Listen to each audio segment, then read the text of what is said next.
Analisis kontribusi 4 pilar keilmuan yang mengkontribusi pengembangan ontologi keilmuan ilmu pendidikan. Implementatifnya dalam kancah pendidikan sebagai proses pemanusiaan manusia. Undang-Undang Nomor 12 Tahun 2012 Pasal 10 menyatakan bahwa ilmu pendidikan merupakan salah satu pohon keilmuan dari rumpun ilmu pengetahuan dan teknologi terapan, memiliki kajian keilmuan atau berdimensi ontologi dan memiliki kajian implementatif atau berdimensi aksiologi. Secara silih berganti dalam interaksi asosiatifnya kedua dimensi ini memberi peluang pengembangan ilmu pendidikan secara keilmuan dan juga secara implementatif, sehingga epistemologi keilmuannya terbentuk dan berkembang.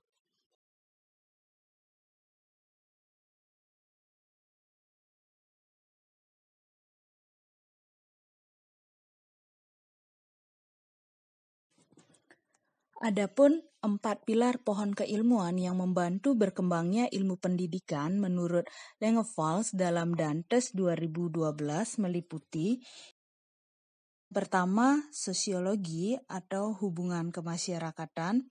Yang kedua, psikologi atau hubungan antar individu. Yang ketiga, antropologi yang mengkaji tentang perkembangan manusia. Dan yang keempat adalah filsafat yang mengkaji tentang hakikat dan eksistensi manusia atau proses pemanusiaan manusia. Keempat pilar pohon keilmuan inilah yang dikenal dengan istilah ilmu lunak dan nantinya akan menghasilkan ilmu-ilmu terapan lainnya. Yang pertama, pilar sosiologi atau hubungan kemasyarakatan. Pilar ini memandang gejala pendidikan sebagai bagian dari struktur sosial masyarakat. Pilar kemasyarakatan atau sosiologi pada hakikatnya memandang ilmu pendidikan sangat bermanfaat bagi kelangsungan dan proses kemajuan hidup masyarakat sebagai proses pemanusiaan manusia. Dalam hubungan ini dapat dilihat bagaimana masyarakat mempengaruhi pendidikan, juga sebaliknya bagaimana pendidikan mempengaruhi masyarakat. Kontribusinya kita dapat melihat penerapan sosiologi dalam memecahkan segala problematika yang ada dalam pendidikan, terutama dalam interaksi sosial antara peserta didik dengan lingkungan, guru, dan juga sesamanya. Begitu juga dalam melihat gejala-gejala sosial yang berkembang dalam sistem pendidikan, sehingga aspek-aspek sosiologi yang ada dapat dijadikan pijakan dalam merumuskan segala sesuatu yang berhubungan dengan pendidikan, guna tercapainya kemajuan dalam bidang pendidikan itu sendiri. Yang kedua adalah pilar psikologi atau hubungan antar individu. Pilar ini telah digunakan sejak lama sebagai landasan dalam pengembangan teori dan praktik pendidikan sebagai upaya memanusiakan manusia. Hal ini terlihat pada beberapa aspek, yaitu yang pertama adalah kontribusi psikologi terhadap pengembangan kurikulum. Inti dari kajian ini adalah memberikan perhatian terhadap bagaimana input, proses, dan output pendidikan dapat berjalan dengan tidak mengabaikan aspek perilaku dan kepribadian peserta didik sebagai bagian dari upaya pemanusiaan manusia. Kemudian yang kedua, terhadap sistem pembelajaran. Kajian ini melahirkan berbagai teori yang mendasari sistem pembelajaran, seperti misalnya teori classical conditioning, operant conditioning, Gestalt, teori daya, teori kognitif, dan teori-teori pembelajaran lainnya. Kemudian yang ketiga adalah kontribusi psikologi terhadap sistem penilaian. Dalam hal ini berkaitan dengan aspek penting dalam pendidikan, guna memahami seberapa jauh tingkat keberhasilan pendidikan melalui evaluasi. Melalui kajian ini, kita dapat memahami perkembangan perilaku apa saja yang telah diperoleh peserta didik setelah mengikuti kegiatan pendidikan atau pembelajaran tertentu. Yang ketiga adalah pilar antropologi atau pilar yang mengkaji perkembangan manusia. Pendidikan yang berlandaskan pada nilai-nilai antropologi turut membawa peserta didik dalam kehidupan pola masyarakat madani dalam pembangunan Indonesia di masa yang akan datang. Oleh karenanya, proses pendidikan yang diselenggarakan berkaitan erat dengan nilai-nilai kebudayaan yang berlangsung pada kehidupan masyarakat.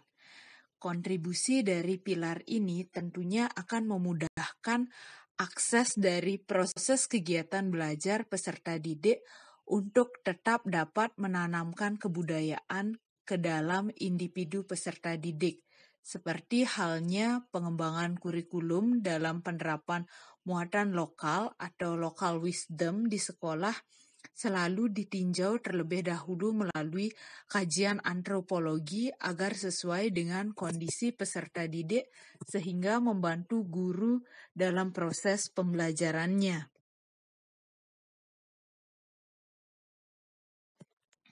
Yang keempat adalah pilar filsafat yang mengkaji tentang hakikat dan eksistensi manusia atau proses pemanusiaan manusia.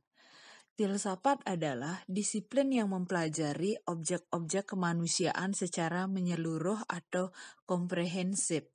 Ini meliputi 3 hubungan penting manusia dalam kehidupannya, yaitu yang pertama, hubungan manusia dengan keberadaan Tuhan, yang kedua, hubungan manusia dengan keberadaan alam semesta, dan yang ketiga, hubungan manusia dengan keberadaan manusia, baik secara individual maupun kelompok. Kajian ini dalam kontribusinya memberikan asas kepastian bagi nilai peranan pendidikan, lembaga pendidikan, dan aktivitas penyelenggaraan pendidikan. Kajian filsafat tidak hanya terbatas pada fakta faktual, tetapi pendidikan harus sampai pada proses penyelesaian tuntas tentang baik dan buruk sesuatu, kemudian tentang bentuk kehidupan individu maupun kelompok sosial yang baik dan sempurna. Ini berarti pendidikan adalah pelaksanaan ide-ide dari filsafat itu sendiri. Demikianlah analisis kontribusi 4 pilar keilmuan yang mengkontribusi pengembangan ontologi keilmuan ilmu pendidikan serta implementatifnya dalam kancah pendidikan sebagai proses pemanusiaan manusia. Dengan demikian, hakikat pendidikan tidak akan terlepas dari hakikat manusia, sebab urusan utama pendidikan adalah manusia. Berkenaan dengan hal itu, wawasan yang dianut oleh pendidik, dalam hal ini guru, tentang manusia akan mempengaruhi strategi atau metode yang digunakan dalam melaksanakan tugas-tugas untuk mencapai tujuan pendidikan. Dalam hal ini adalah proses pemanusiaan manusia.